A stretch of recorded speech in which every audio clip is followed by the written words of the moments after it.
chuan hring tunu tel lo chuan a pian non thei lo ti thupui mangin pupiang an thu cha mi ron soi sak le don ani chuan tunah hian mo pu tikhan a thei ron tong rin deuh itumanga mo chuan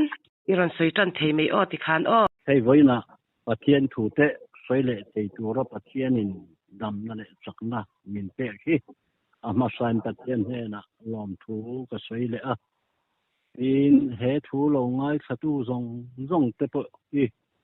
in zawa in lalpan malsom tharin malsom chero se amen hei voina hian piang non tu chuan hring tunu om lo chuan a pian non thei lo ma ni mi mang chuan a pian thei i thu mangin thuron sei ka tuma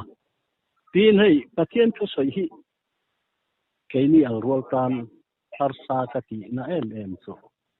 kan thu soi tum te a fia thei na turin thuma ruai hi ni karon soi deuh thina kha then khatana thuma ruai i soi rei lu tu piang te kha om thina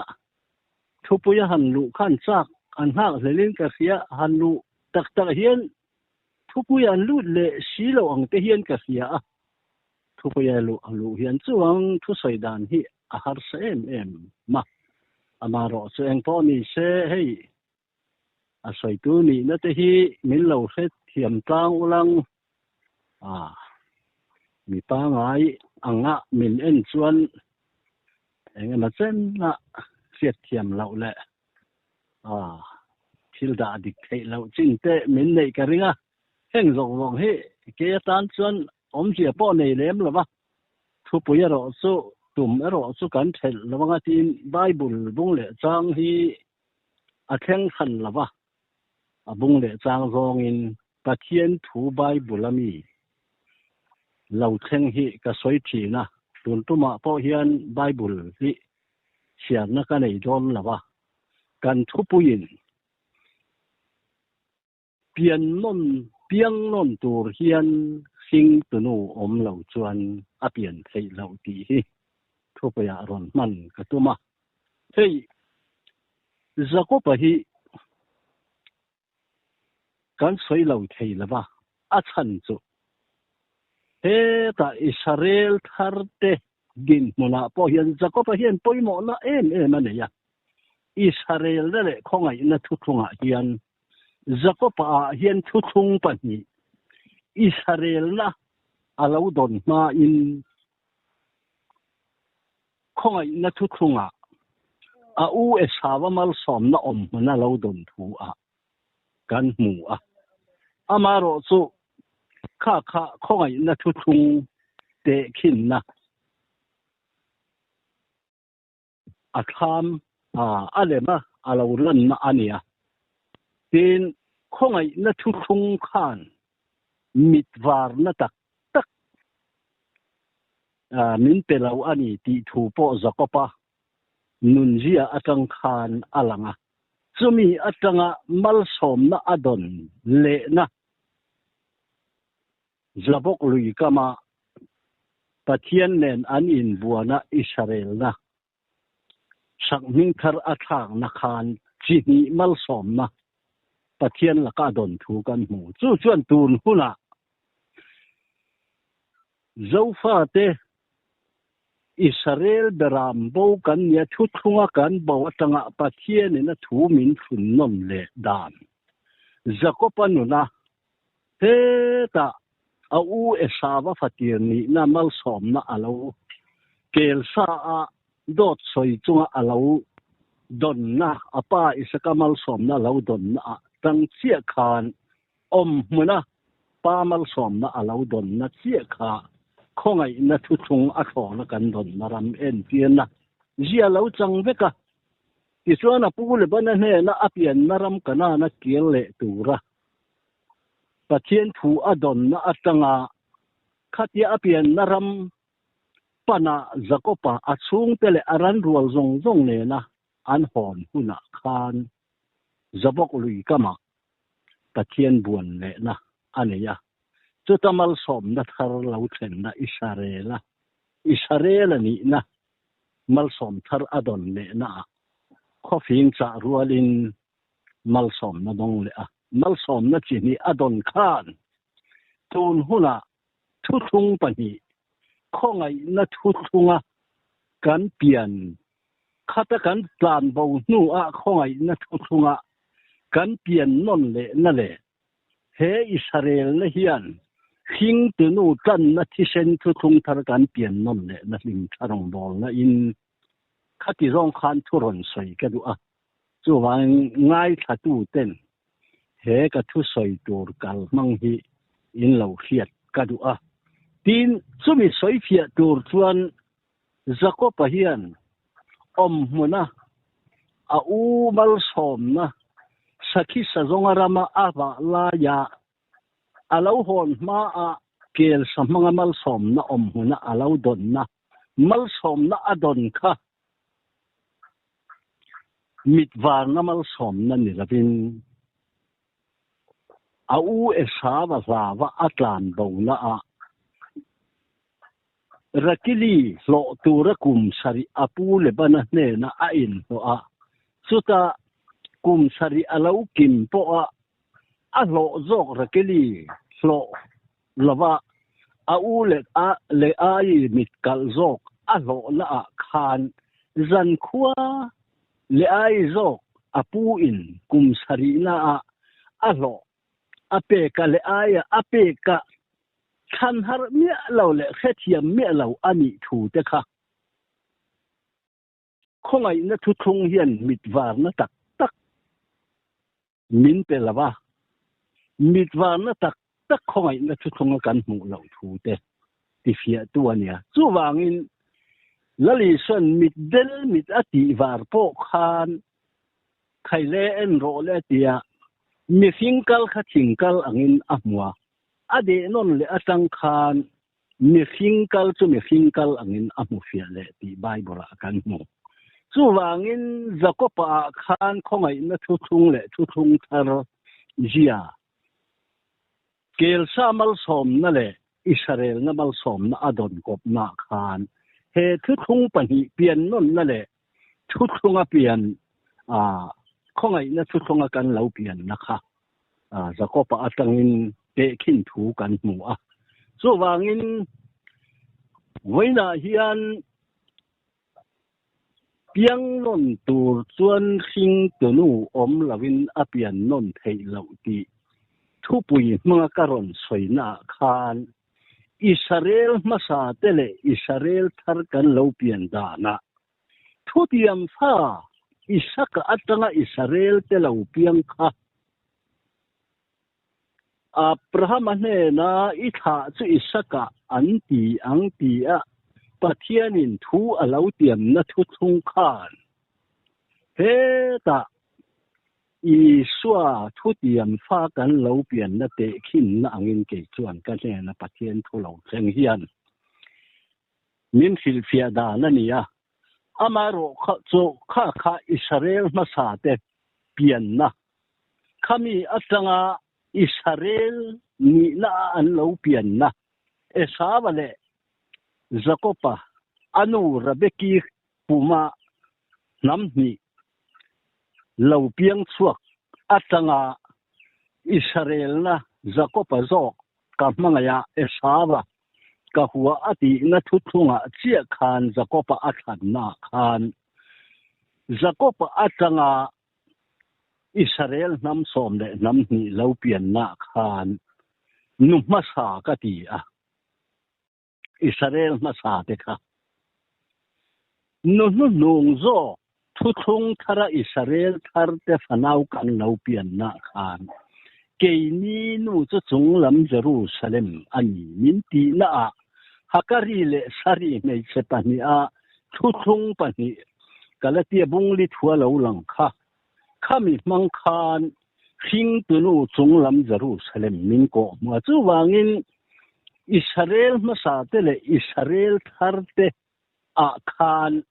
kan pian na kha thu tiam fa ve ne ma sala kan pian na bul han en hian nu hang pamun angin kan lang tat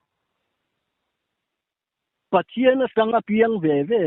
thu min tiam tu pathian na tanga piang ve ni ma ilang kan pian nuai in ang laba Israel ma sa te ne na khachuan he ta sari chu la tanga lo piang thu tiam pha isaka atha atanga itha chu isaka kan ti ang ti thu tiam lo pian chuana rebeki puma tanga lo piang kha thu tiam pha chi tha te lo lan chuana khing tu nu angin pathianin amang min bible kan mu a tin Israel thar te kan lo pian chuana tu chu chunglam Jerusalem thu thung pani mei che pani boy nu pha le thu tiam pha sari tha te thu tiam pha lo pian na atanga thu thung pani che khin atanga ke ni nu chu chunglam Jerusalem ani ti la atang khan nu hang pamun angin Israel ma sa te le Israel thar te ni na kha Bible tu na kan he na pathian tholo theng chuan min hu tir dan ani awangin le chu mai ni lovin Israel ma sa te khan thu thung tak takhi ape than lo win ka mu a than chu ran thi sena in thoi na thu thung pha mosia mangin thu pek som mangin thu thung angin langma se kha thu pek som kha adang lam na em chu pakhat po in zom lo chuan avaya zom lo in ni ti in a thu thun na khan atela chumi mi hing ta na zom fam kim thei ni lawa dan bo chiat na sual ngai dam nan ran thi sena in thoi na pui thiam te manga kum tin in thoi na ran thi sen khan he ta voi khat athishana thiam chan na chatuan dai I suati sen thu thung thar en tir na him tha ani awangin Israel ma sa te le Israel thar te hing tu nu po kha thu tiam pha ve ni ma ilang nu hang pa mun angin ke chuan voi ni hian ron soilan katum dan le ka ne na pathian thu chen dan ania chu wangin hei hi hing tu om lo chuan ma ni in apian thei lo ti thu puya ka ron man na chan po ni chu wangin thil om zia chu ta tang chuan thu soi in lo fiat thei na turin thum ha roi ka ron soya hei ka thu pui hing tu om lovin ma ni na pian thei lo ti bul tan na ta na Nikodemale I swa in biak na atangin thuron soi ka du a Bible kan mu angin Johan bung thum chang khata tanga chang som paruk in kara chu thu chu kan mu a lali swa in pathian lal rama kan lu thei na tu chuan tuya le thara wa in pian thar lo chuan ti tong kam a manga chu thu chu kan namin kum za chuang Christian kan ni na a Johana bung thum thu alal Israel Nikodema in biak na thu a pian thar na thu a crusade camping po hi voi engzat nge kan nam hian chak le thang sim le mara kan man chu thu dik ania pian thar na po thu dik ania amaro chu voina hian pian thar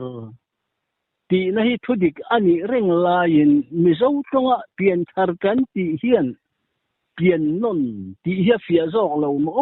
ti ke maril ruwa ka ngai dan atangin pian thar na ni thosi in pian non na ti zong in karon la du a tin heta hian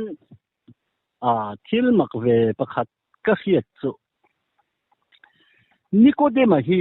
Juda te zir tir tu an huai tu ni poi mo tak ania chuna po kal om ta zana I suan he na alo kala ti Bible kan mua hei hian engema chena Juda te khoi tu Israel te jirtir tu ni ma se ahun la ya Moses dan thupek som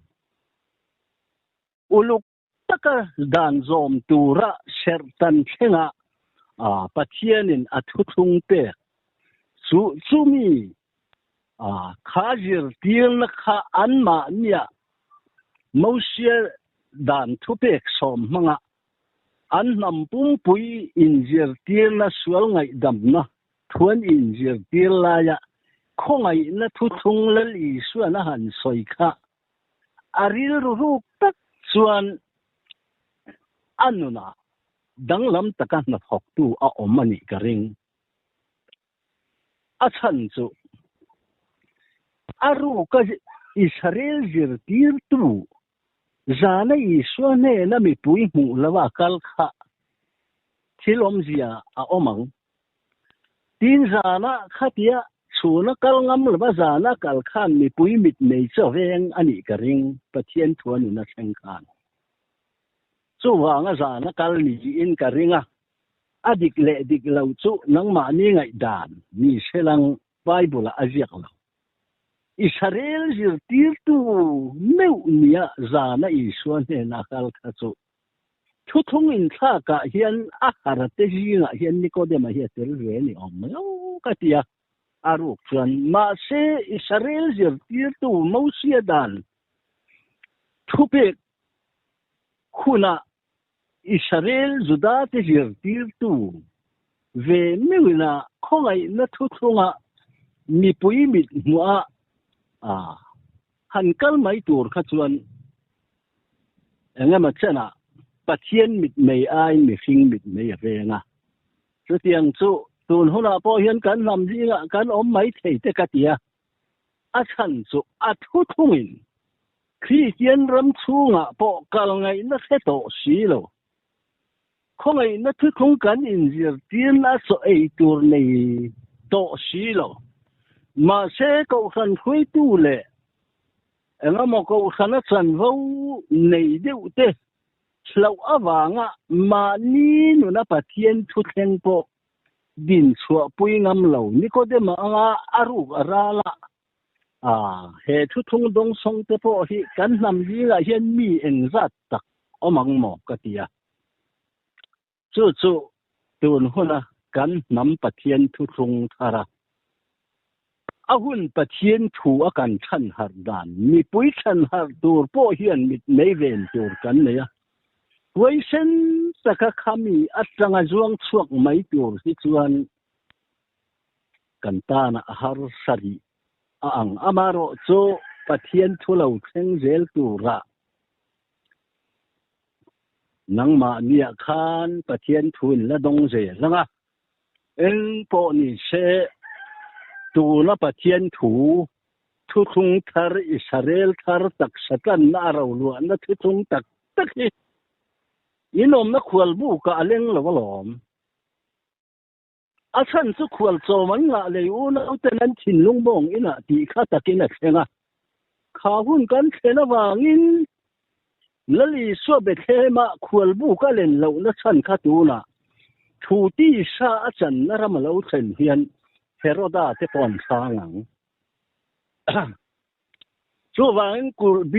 bin pon ai kupta kan tlan za na hun alo thena wangin khwal bu ka leng lo unau ten khwal chom an nga awanga khwal bu ka leng lo te kul bing pon ai kupta kan tlan za chu ani hi chu karon sei tel du a tin hei kan thupu ya kan huangin kan rama cruset camping na iswa tong kam ni ko demanen anin biang na tong kam hi avoi som voi za cruset camping na ram tina voi ni khengin kan ne ya ena tinge mi pakhat voi sari voi riat a voi som then po ni se kan pian thar non hi ti hi voi ka thupu ya ka soi du berani a chan chu kan thupuin khinh tu nu lâu chuan mà đi in a biển thar thei lâu a biển non thei lâu ti kan thu puin na atum tak so kan ram Christian ji nga crusade camping na kan nei na hian khinh tu nu tel lo mà nia kan pian wang ani kan lam zui vet ti nam te har su hun ta chuan kan Bible a thu thung pani mei se pani te khin na khan hakari fa boy nu fa chu sinai tlang dan Arabia ramani ani a tu na Jerusalem omnen ang khat an ni ti kan mu tu na kan u juda te Jerusalem ompo khu Moshe thu pek som mga akai tho thu thung mangin anlal me sia Isua chunga asoi lan du nia lo Krista khan nga ka an nga Krista ani lai khan Isua na lo kala chu wangin an nga Krista lo lan na an haya wangin Isua la theng zuwa lava zol nei zong zong an tha zo vet nu a an tha na chan po ani ma se chu po chu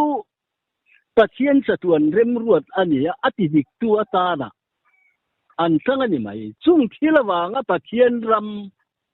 an ne na ta lak sak ania Israel thar ra chua tu nam ne na min peng na chan po kha sa tuan Pathian thil tu malom ka thuma sa ka soi tongin a chan chu bo chen ma in chan dam na Pathian lo siam fai vek to eng wangin mo leilung pian lai tal to beram nau kha eden bo chen na dan bo chen na om man chan dam na theng alo siam to awangin a hun ruat ni bi alo kim huna a u nau a pian na zuda te he na tanga kerep huana an huak ruma kerep huan po na an pai na Jerusalem dai po na khen be ani tur thu po kha chatuan Pathian thil tum tak ani chu hun chu ahuna juda ten anti lo tinga chu wangin tu na kan u juda te po hian he thu thung thara hian pian nom na hian kan na thi sen chunglam Jerusalem kan nu kalvadia Isua thi sen thu thung thara an pian lo chuan rawlu na thu thung an lut thei chu chu lom Ezekiel bung som thum paruk pasari thu a nang mi khing fa pa Juda le apol pui Israel yang hum lang ti chuan Josepha le Ephraim apol pui Israel tiang hum kop lang tiang hi chu tiang khatin nam hi chu nam khatin mi nan zo chuan nam hi kha nam khatin tiang khatin pakhatin an ding to ti thu kha he ta Juda ne na Juda lal tiang a bo lo tia amanu tamari ne na no chi zuar ko ra ha ka wanga alo pol na atianga kol Juda lal tiang a bo lo na kha thu thung thara aron lang chuak do na chu khowe la ra chua tur fanau ro lu tu te na ra kan chua huna kan unau Juda te po plan na thi sen chu thung tara Juda le Israel om to la Israel ni la nam khat kha khata ram khata raw rel na pakhata kan din na tur lim tha jong po kha Bible alo oma chu Pathian thuruk chu alo pian chua thei na turin khongai na thu thunga Jacoba kel sa sakisa ti a u fatir mal som na alo chu sak na ram kha tu na Israel beram bo nam som bo te khongai na thu thunga kan lo pian a tu na chan lo ta lan na po kha sa tuan Pathian dem ruat ani ti alang chianga chu wangin khongai na thu thung hi ngai ne chia ni lo ti po hi Pathian dem ruat na ani awangin veina hian ka soi tel le boka hei pian thar na pian nom na kan ti hi atul tak taka chumi lo chuan kan pian non lo chuan tuya gentel thu thunga kan piang to a Israel thu thung thar tan na thi sen heta eden huana adamana ka tanga mei chia asiam nimal thu thung po ni to lawa adamana na ka asiam mei chia kha nam kan ni na nam min kau na zona mei chia ngin asoya chu Calvary Iswanak Tisen thu thung thara kanga kan pian non na tu ni min hing tu chu chung lam Jerusalem lo Israel na sa te hing tu kha chu Rebecca lom nu sang ta mun kan ni hi chu wangin helai thua po yen thu tiam fa ve kan ni na po hi kan ha thar angaya amaro chu nusang panun kan na thu po hi kan hak telatan apoi mo in ka sia chu wangin kan pathian thu hian chatuan ta chatuan khena thil tum anei thu chu bible hian pian non na thu a po hian alang chiang ma chu kan pian non na ki in thupuya karon manga tin heta hian Nicodem hi lali suan asil fia viau na in athan har thailaba Israel zirtir tu ini lom ni enatinge I har thailo ti thu po iso tong kam na deu po kha aman pha in alanga heta hian hetan in biak zo khan heta Trang som pali vela khan motion khale radar rule khai kang ang khan mi hin fapa hi khai ka ni na om tura ni ti in Calvary Iswanak Tisena apien non le thu a khilnan a har chuang lo re ren chu wangin voini the kan ram Christian za te kan har lo na po he pian thar pian non le na lali swele Nicodema in biang na thu hi a Bible chang zong point voi tam kan chial le a crusade camping zong po a pian thar kan tum na sum le pai anoi engema za chenga voi ni thenga crusade camping na kan man na thua hian hing tunu tel lawa ma ni ma ni pian kan tam lutuk awanga piang thar ri klok to om lei theila voi sari voi riat voi som chuang khin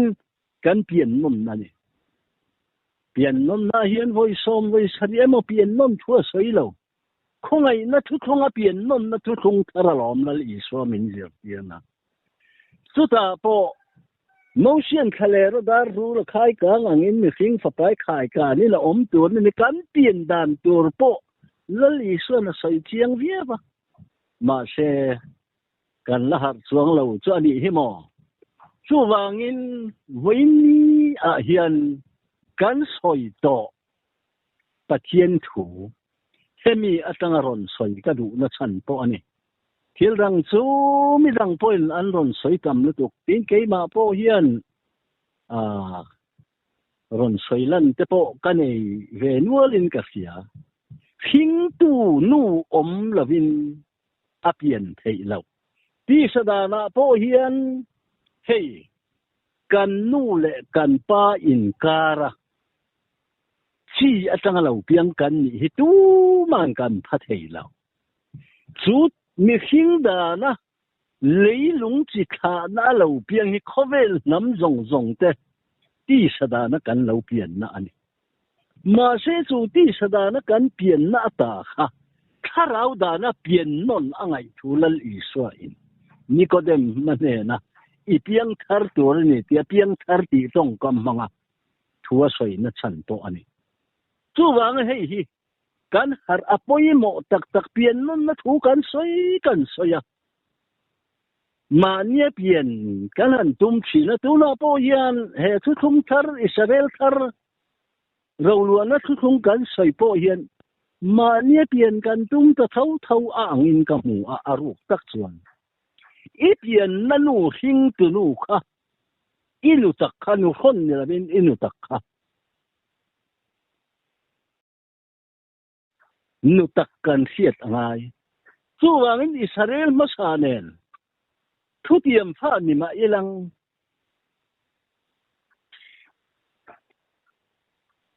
kan pian nanu in ang tat lo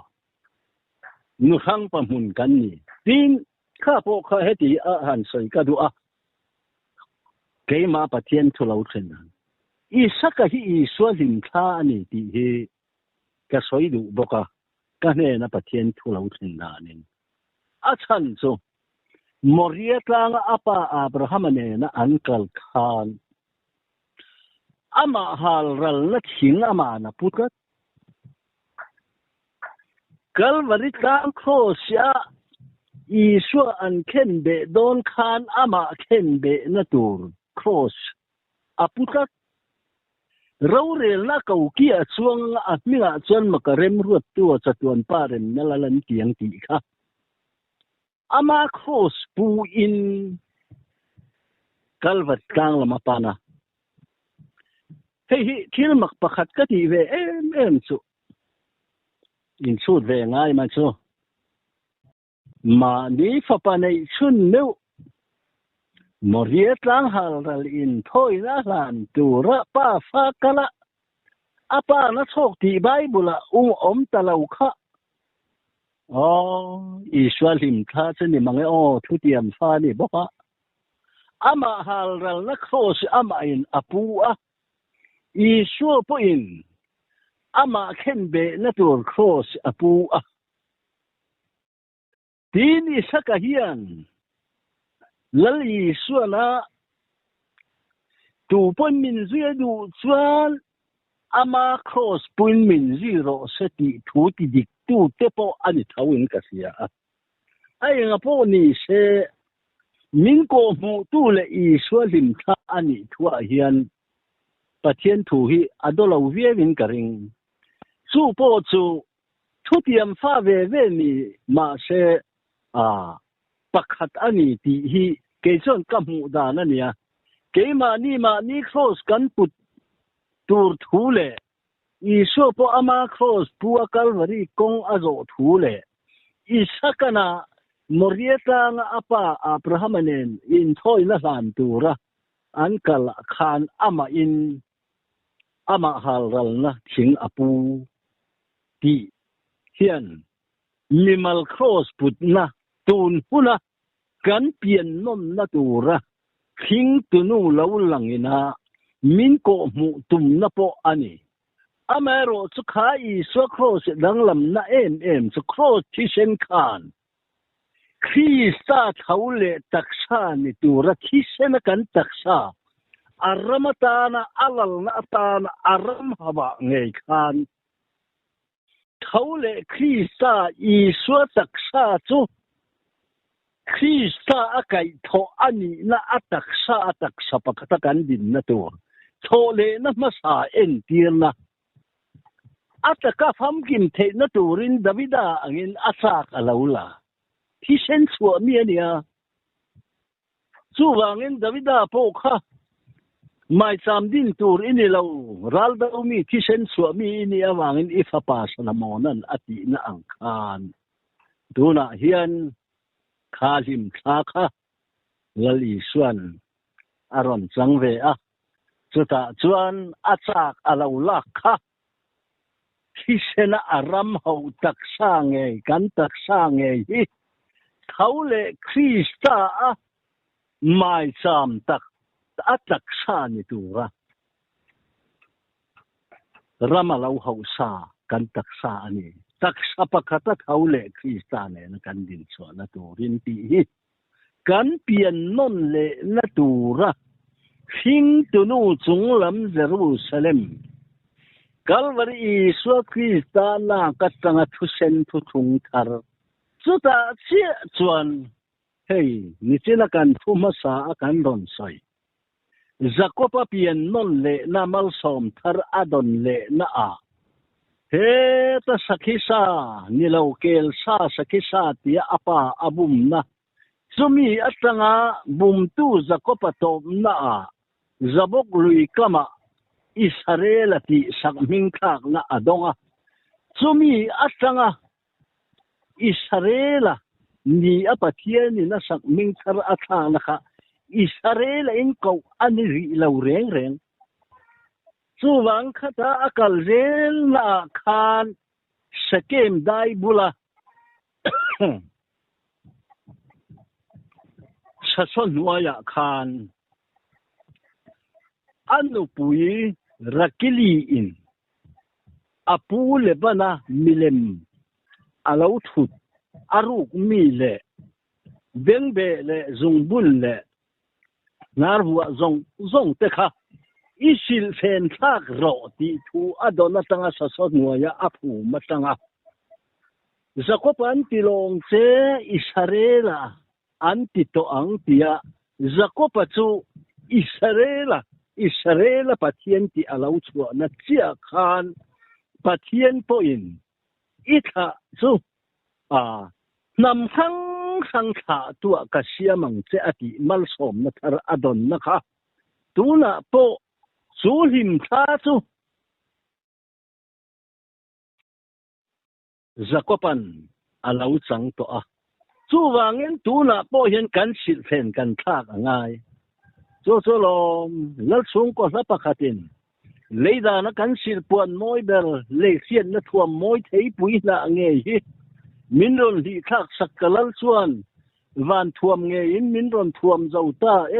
lal mel hi tu leimoi na thil tha te sira kan nor van ni pui ten le khian na cross ya khai mual pho ni ti in han lo phu kha tu na hian atakin kan sil phen hi lalpan min thak sakta chu sa dam te nu pa po khan thei pui na kha sabun korin thak sakalo kan lei thuam sil phen hi lei khian na thuam moi thei pui na kan sa kho thei pui hi kan mi sing mi je hi zakopa Israel pathian ti an kau thei na tura an sil phen thak tura pathian thulo theng kha chumi mun chu el bethel ti in minga hu ati thu kan malo chu wangin voila po hian Israel pian non le na le he thu thung thar kan pian non le na tur chuan kan sil phen he lalpan min thak saka tu malo thu thung thar sil phenin mga ilte rem na te do the na te ngil nei na te zaidam na te thu noi ron na te thiang him na te in sum the na te heng zong hi kan sil phen thar ta na he ta kan lo thuam ma sa kan sa kho thuam kan lo in chei ve na thei pui na kha lip thave ka thiang na te huan na te tau na te soi chien na te du am na te sapau na zong ma ni tang ma hai na zong te po kan sil phen ma sa le khian na thuam moi thei pui na kha kan hi sak thak ngai lom chu ta chuan van thuam thar min ron thak na Israel thar thu thung thar fatak raw lu atu ni na lalpa mit mua Israel chu pathian lal fa ti la ani awangin fa ni na lo chuan ro kan lu don lo chu wangin tuna thil pakhat ron sei le ka du chu khongai na le mai nei soi then ka du pathian na tang chuak ve ni ma sala khongai na om zia hi han soilan ka du a chan chulali so point in thoi na ain khongai na ka du ti hi a om zia lo zero o min tia lom a om zia zero lo yan khongai na kan ringota a om zia kan zir tur om lom hei khongai na reng hi nu le patin ten in lo ngai tu ata na ka du chu khongai na hi kan ri la ra kan fa te chunga hian khongai na hi chu กันมันลายโอมกะเสละเกี่ยมาจนกับมังไงหลับข้องไงนะข้องไงนะกับมันนะเร่งจะปนลำนี้แต่เสียเลยเราลัวตู้ฟัดเนี่ยไหนจนมังไงนะข้านู่เลยปฏิญญากันมันเบอร์นี่อินกเสียปฏิญญาปอินอะข้องไงนั่นแหละมังไงนะเห็นเราลัวนั่นแหละข้องไงง่ายแต่เนี่ยนะข้องไงนะอามีเสียอารมณ์ปวนนะมีอินกับหัวอาชันจุข้องไงนะที่ข้องไงง่ายแต่เนี่ยนะเราชวนมันนะตัวประคัดมาอมละไงดำนะโป้ที่ไงดำนะไงดำง่ายแต่เนี่ยนะเราชวนมันไง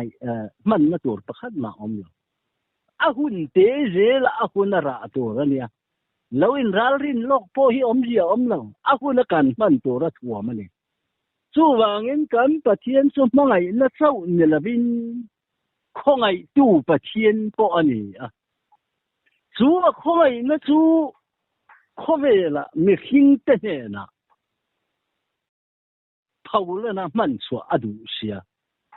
มาเสียข้องไงนะจู่ข้องไงนะงะมังตัวจนข้องไงง่ายมังไงเตมินเสียมีปะเทียนสะตัวที่ตัวมันนี่ครับจู่ว่าเงินมังไงนะอลันเทนะตูรินข้องไงนะทุกเงินมินเก่ามาซาจู่ตาจวน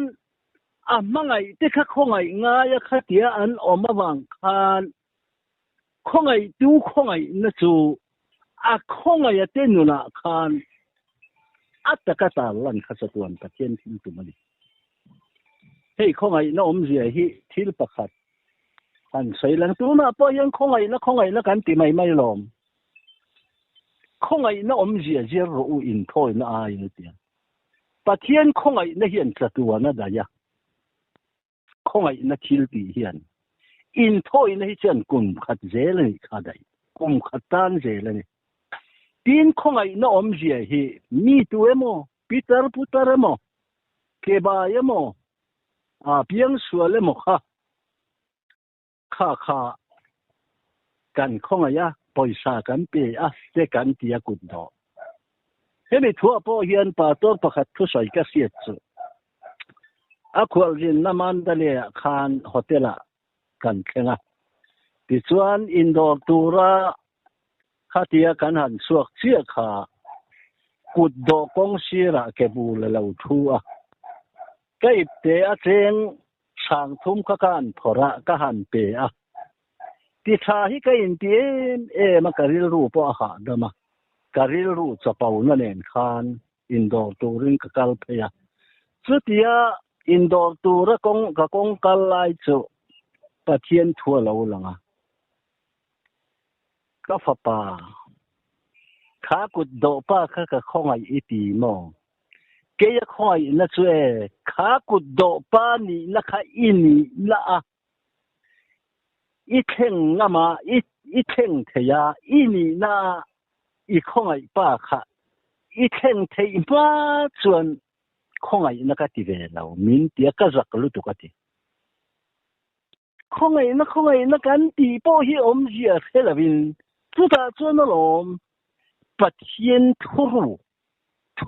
ลุตุปวนชัวน่านิสิข้องไอนักโป้ฮีเราล้วนนักจิงเรามาเสปัจเจียนข้องไอนักถูกเจกันเยอะช่วงไงแรงเรากัลวาดิตังทิ้งส่วนฉันก็เสียงเราปุยเอาจารุสเลมกันนั่นรำซง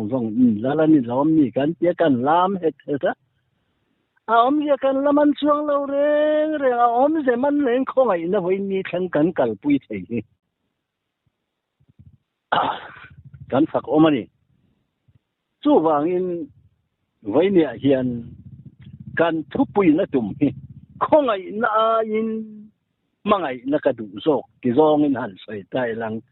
ฉันจะข้องไงนักจะปนน้ำมีแต่จันว่าวันนี้มังไงนักจะสิขาฟัดเตเราจุนนารำอันจู่ลมข้องไงนระมังไงนะข้องไงชัวข้องไงเละสอนนั่งเองนะสวยบายบุลินจู่ตาเราล้วนนักทุกตัวกันลู่ตา khoi na tang hi chuan pom lam mi ni na tangin ro lu na hi thang thei lo re reng với là hiện rau luộc nó thức không phát tắc Israel thar te ram tiam khá rau ni là bắt tắc sa rau luộc nó thức không cắn hẳn soi à em nói tiếng cao sual te cái nín tì mấy mấy hết tắc sa tụt na cái nín lụ bôi bát thiên thuin tắc sangai nếp zong in em ang pon ti sual mấy lang chân đầm cái ni thấu thấu ti zong in zalen na min tlan bôi lom có ngày này hiện tắc tất cả chuan cái lâu ôm đủ đã lúc tục chú vàng in tôi là hiện phát tắc râu luôn nó thứ không tắc tất cả mà ngày tụ bát thiên thì thu tiền na vác phúng này là lâu cả la mà ngày tên này na phát tắc zil hào nó lại thu nын na thu ba lang nó thêm cảnh bát thiên mình gì à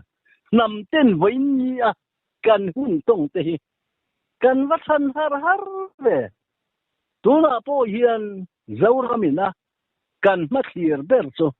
chuyện nó chỉ khăng khăng rồi này hơi ăn rộn buồn mà ngày đủ thu lùn na thu ba lạc na lâu khen tour hi ni lom ni mun mu po tua lâu khó pa ram pu mình à cần riêng ru ka cần him lai po lâu lòng thìn khá em vàng nghe mà ngày nó chỉ thu tiền nó lại dil hào nó hun cần chân phát cái gì hào nó lại thu lùn nó tắc tắc cắn khen nó thân đi xóm cắn nhị lậu vàng anh à em nói tiếng xóm lệ bay buộc rồi chập ba cắn lùn nó thân hi mà đầm đồi in tha tha cắn này point pin nó buộc rồi cắn dồn nó ram hi mi hin rồi là cắn lùn nó thân tù rin xóm lệ bay hay ra thì cắn thổ chuột như lậu bộ lấy ba nền nun na chan tumin dam doi in tina kan kala ni lom ni enga tinge thi thei lo na tak satan na thi na po na ngam lo thole krisa nun chu kan nu na ta na tak sa pakata thole na ba sa atel te chuan enga thole thi ni na chuan chu ga thu nei don si lo ti te le thu buan bung som ni pakata thi na om to long lungai na te sa le na te po a om le thei to lo ma thil ma sa te jong bang ra ngai te lo thar ta cái alpha le omega cái này tùy thu bộ Bible gì cả cái môn này làm nè khó ina à phur ta cắt mấy mi chi nó dài mấy mày ra mà như này nè anh ấy chân thế là ông anh ấy chân mi tên mi bắt thiên nghe chân ông bùi anh mi ta mi tuyệt khu phá yang thì nó ông lệ to là mang lung ngày ta lệ nó tế bộ tị thu buồn bung sum hi pakata lệ thar lệ van thar Jerusalem thar nghe và na ta lâu chuka in hung tur bắt thiên bốc tế mi sinh gì lâu ông thu à hilung pali thu tế bộ ka khar ina kan zai pui ni lom ni a cheta tharao chan nam na kan lo ti te khe asa thak to tun lai chon pastor hamin mi chi kan vui tira mi chien re le ne mu hi la lom radi sian so lo ni maya thau le tur me kan ni kha tho le na voi hi na tu na kan soi hi tho le na voi khat khi nó tem top là thọ lệ nó thua đi thì cần soi chú vàng in bắt thiên thua hiền hạt chùa ava hun to em về ô tiệt cầu bố là thấy chuẩn à lâu mù à hè hun lâu thanh tuổi hi kan tak satan nó cả kinh kan rúm tak mấyวันนี้อติรอมบุงเรียตะlâu soi kha a hun thi là ni lâu chú vàng hè hun lul tục chi nó to lâu nó thu thung cần so ya kal sual min tile hang kan pu lom bai bulai je kalom ani khoya nge thi nu kharau chan nam na muhil kan vui chi na pa torin kau san upain tu na nge yan thaule Krista Israel tharten mani hinun ni chi kan vui hun thenga ni mà mi khinh nun sa tua na thu a i xuân kan mi khinh hui a lau phum kha atakin tu la hian nang le ke hian kan vui liam kan phum ve nai lom mi thi vui tu nang ma khing lun kha e vui huna theng ta to na pa so ni na mi thien vui hi chumo thau le tur mu hi la lo man ni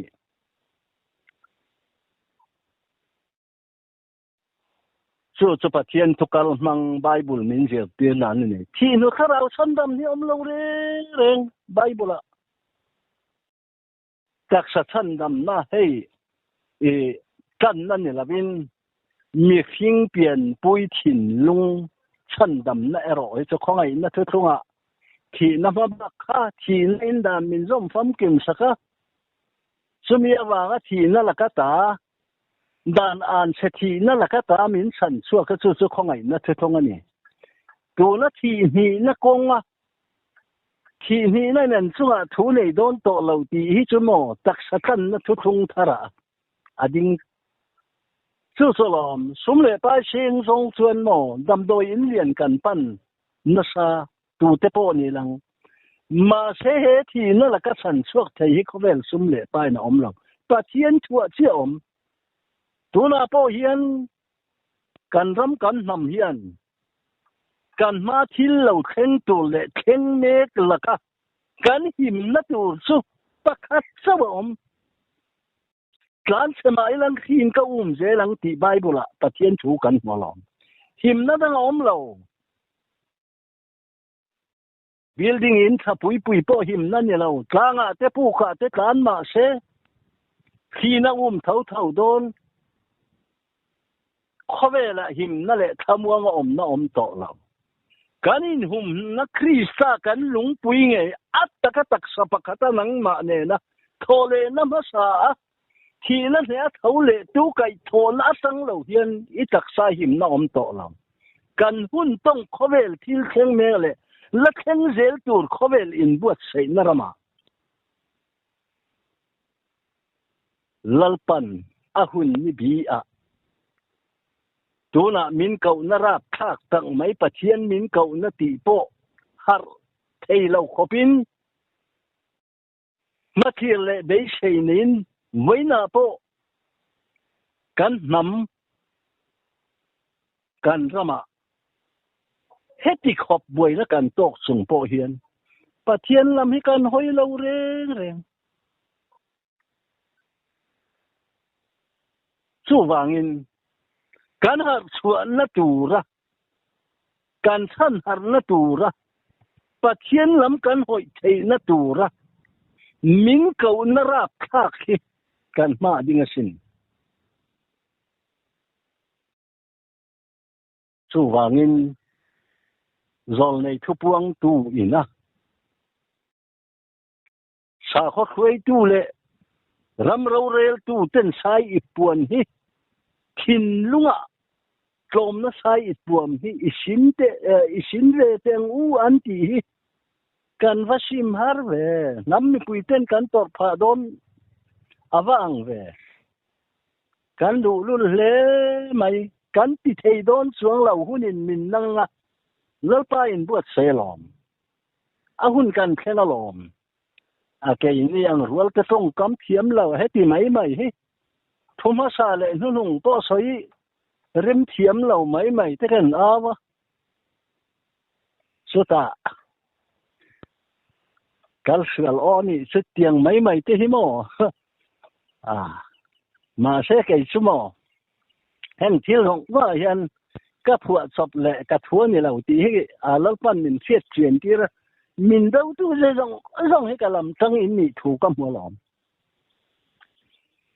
in po here đâu tu thầm mò lá tầm hết trơn mò ăn hết tụt chưa bằng hen rong hết cả mấy mà in này lâu in mà mò tí lâu pan mình xét kia ra chú vàng in cao sửa là itu ti khati ti komen na ka hu po hian an wa ti di gen yo ka ti chú vàng hoi ni po hian kim chang lo ta kin heng thil te hi kan lon puang le a chan chu khong ai na thu khong atanga pian non le na hian hing tu om lovin ma ni in a pian thei lo kan ram Christian kum za kan lo tlan ma nia pian kan tuma kan lam zui to ani hi chu wangin voi som voi sari pian non tur ti bible min ziak lo min ziak tir lak khoi ama om lo pian non na thua soya pian non tur chuan hing nu chung lam Jerusalem Calvary kan na thi sen thu thung thara nang le kei kan piana kan sil fen masa kan tha ka sil fen tharnen sa khopuen kan hi angai ta chuta chuan in nei na mo puan nen zung bun nen chandam na lukhum nen rem na chan chin tha nen kan thuam tham kimin Krista nen tak sapakhatin nangma keima kan pian non angai ta chuta chuan silfen thar kan in tha na Israel thar raulwa tu fatak cậu khăn thar thì nó bôi nó ngầm lẩu cậu khăn tắc bin xóa na hiên khinh tu nu tel lẩu hiên mà ni in cần piang don lẩu